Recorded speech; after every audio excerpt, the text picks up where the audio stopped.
Tanah Jawa pada awalnya adalah sebuah pulau misterius, menjadi pusat perhatian bagi bangsa-bangsa Eropa, Jazirah Arab, Asia, dan Hindustan.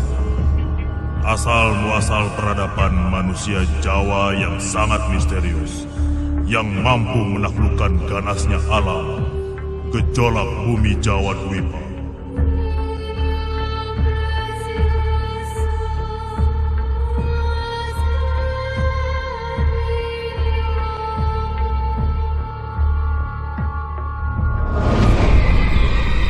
Meletuslah, wahai Arka yang agung!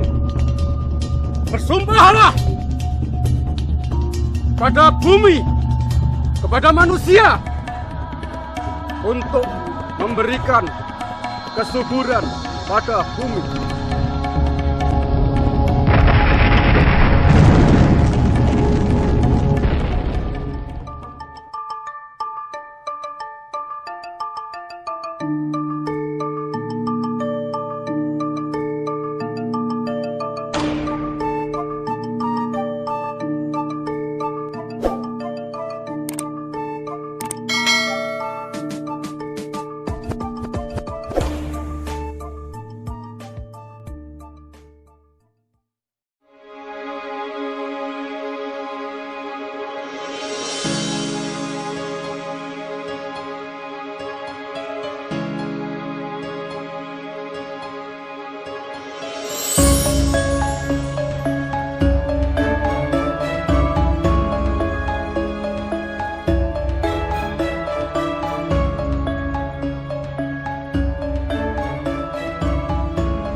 Sabdu Palon adalah tokoh legendaris yang dianggap sebagai pandita dan penasehat Brawijaya V, penguasa terakhir yang beragama Buddha dari kerajaan Majapahit di Jawa.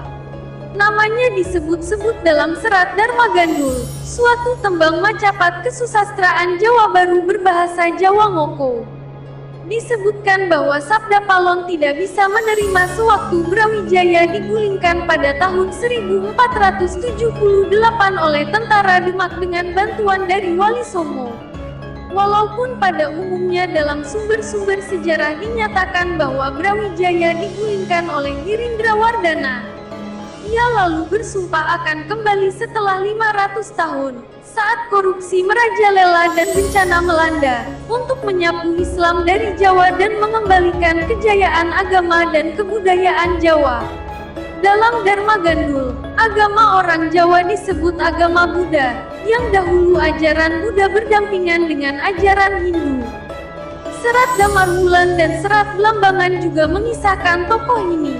Pada tahun 1978, Gunung Semeru meletus dan membuat sebagian orang percaya atas ramalan Sabda Palon tersebut. Tokoh Sabda Palon dihormati di kalangan umat Hindu di Jawa serta di kalangan aliran tertentu penghayat kejawen. Sabda Palon seringkali dikaitkan dengan satu tokoh lain, yaitu Naya Genggong, sesama penasehat Brawijaya V. Sebenarnya tidak jelas apakah kedua tokoh ini orang yang sama atau berbeda. Ada yang berpendapat bahwa keduanya merupakan penggambaran dua pribadi yang berbeda pada satu tokoh.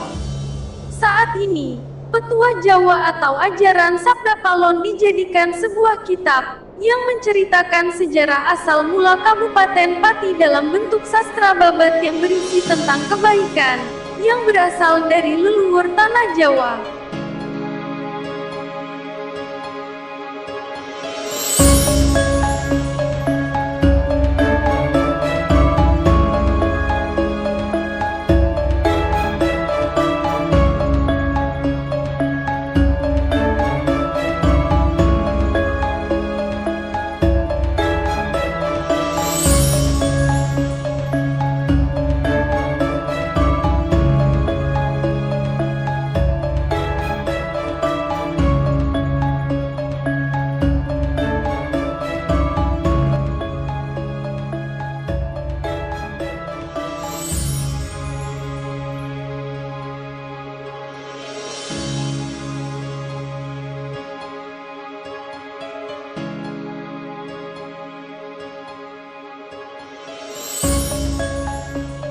Candi Ceto merupakan candi bercorak agama Hindu yang diduga kuat dibangun pada masa-masa akhir era Majapahit, abad ke-15 Masehi. Lokasi candi berada di lereng Gunung Lawu pada ketinggian 1496 meter di atas permukaan laut. Dan secara administratif berada di Dusun Ceto, Desa Gumeng, Kecamatan Jenawi, Kabupaten Karanganyar. Kompleks candi digunakan oleh penduduk setempat dan juga peziarah yang beragama Hindu sebagai tempat pemujaan. Candi ini juga merupakan tempat pertapaan bagi kalangan penganut kepercayaan asli Jawa atau kejawen.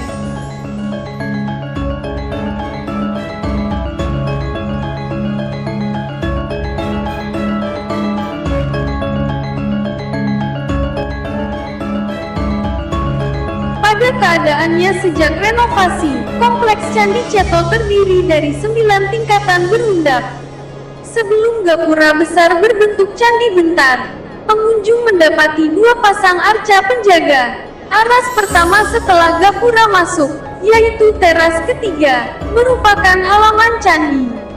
Aras kedua masih berupa halaman. Pada aras ketiga terdapat petilasan Ki Ageng Krincing Wesi, leluhur masyarakat Dusun Ceto.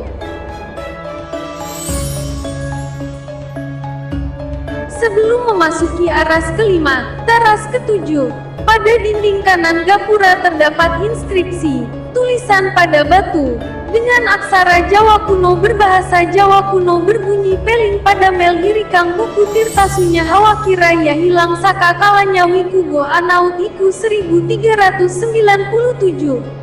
Tulisan ini ditafsirkan sebagai fungsi candi untuk menyucikan diri, ruat, dan penyebutan tahun pembuatan gapura, yaitu 1397 Saka atau 1475 Masehi.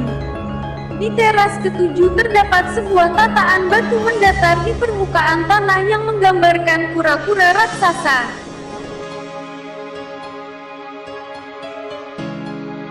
Surya Majapahit diduga sebagai lambang Majapahit, dan simbol palus penis, alat kelamin laki-laki. Sepanjang 2 meter dilengkapi dengan hiasan dinding piercing, bertipe ampalang. Kura-kura adalah lambang penciptaan alam semesta sedangkan penis merupakan simbol penciptaan manusia. Terdapat penggambaran hewan-hewan lain, seperti mimi, katak, dan ketang. Simbol-simbol hewan yang ada dapat dibaca sebagai Surya Sengkala berangka tahun 1373 Saka atau 1451 M. Dapat ditafsirkan bahwa kompleks candi ini dibangun bertahap atau melalui beberapa kali renovasi.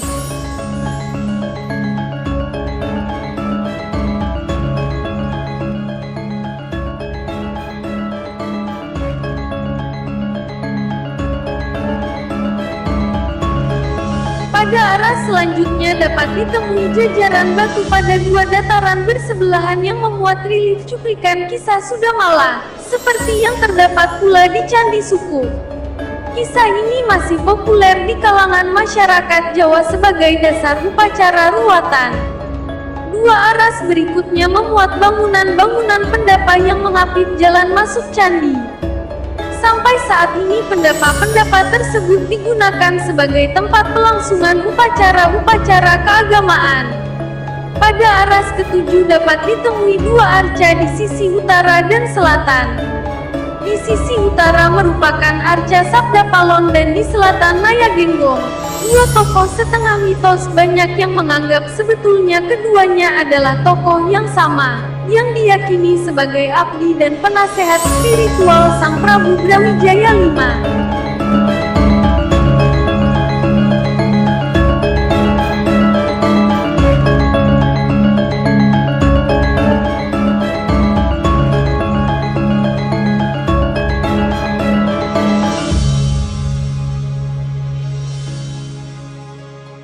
Pada teras ke-8 terdapat arca Palus atau disebut arca Kuntobimo di sisi utara dan arca Sang Prabu Brawijaya V dalam wujud Mahadewa. Pemujaan terhadap Arca Palus melambangkan ungkapan syukur dan pengharapan atas kesuburan yang melimpah atas bumi setempat. Teras terakhir, ke-9, adalah teras tertinggi sebagai tempat pemanjatan doa. Di sini terdapat bangunan batu berbentuk kubus.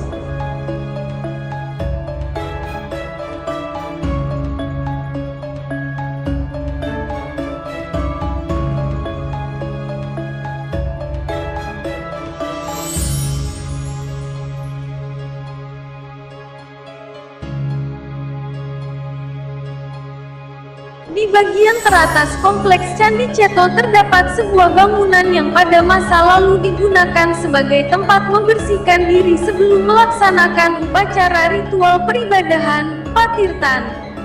Di timur laut bangunan candi, dengan menuruni lereng, ditemukan sebuah kompleks bangunan candi yang kini disebut sebagai Candi Ketek atau Candi Kera.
Marilah sama Sang Bayu. Bergulung-gulunglah. Peliharalah semua makhluk yang ada dalam naungan untuk manusia.